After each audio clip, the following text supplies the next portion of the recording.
Hey, wow, Shana, kushubile, Shana, sake sakubona sakubeletha Shana. Kwa-Lieutenant General Nhlanhla Mkhwanazi Shana, we-country Shana. Bonke ovuci inkunkuma lezi igelekeke mkhulukuthi Shana imkundatshani Shana. Iyamgcinezela Shana ngoba balwela ukuthi Shana bavikele icorruption abayenzayo ezweni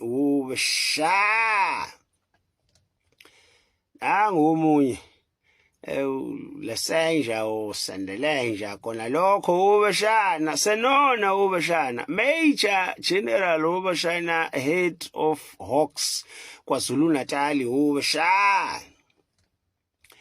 Insolo ze-corruption Shana ayenza noMatlala Shana lapha kwikomishana kaMadlanga Shana uphika ulala ngomhlane Shana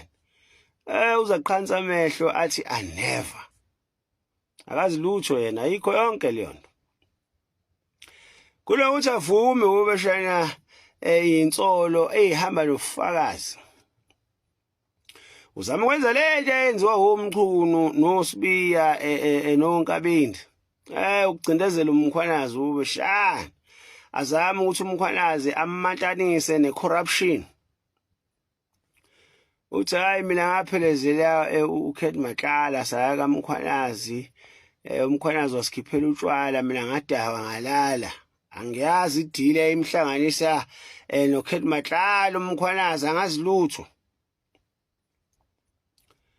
uhead wamaHawks wonke adawa utshwala lala angazi ukuthi kwenzakalani awuboni ngani ukuthi vele obvious uhubhuza amanga kaBhejane uyinkunzi malanga yomkhulu ukuthi isigebengu sibhaliwe ebusweni sisibuka yazi Shana laba vele bakufikisele nje inhliziyo imbi nje laba Shana uma bengaboshwanga ngcono bavele bathubule eqala once Shana akukho ukubambisana ezweni Shana abantu bela nobulungiso Shana befuna ukusiphatha Shana ngobusathana ayisalisa ibuye inkosi Shana izosonga ngomhlaba wayo esaso sholonto Shana basopa hey lo go blam Thokas ayilokho amaqhamzana lokho